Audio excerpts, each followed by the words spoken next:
This is the 7th video out of 10 for the tutorial that describes setting up the simplest simulation with numerical software.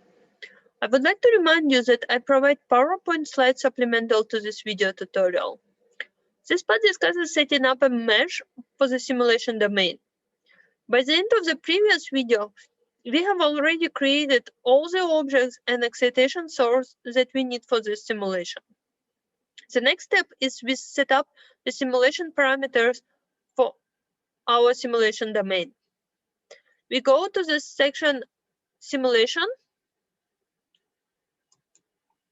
and it's here in this top panel, and we select mesh.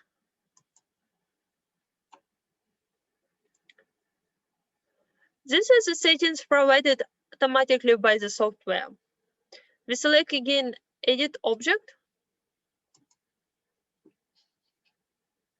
We open all mesh settings. We go to the tab geometry, and here we select the option based on the structure. To define the structure, we just type the name of our object.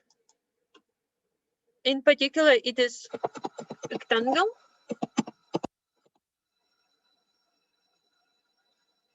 In this case, the mesh covers all this rectangle domain representing the surrounding space and includes the non-antenna inside. It works for this case, but there may be a simulation domain where we need to mesh separate objects that are substrate and superstrate. In those cases, the mesh settings need to be done differently. One can write a short script similar to what we did for other objects and light source. In this case, we introduce a span of minimum and maximum values of all coordinates. Those coordinate spans need to cover the whole domain for meshing. In our example, we choose to mesh based on a structure. We keep other settings default and we click OK. As always, it's important to save project regularly.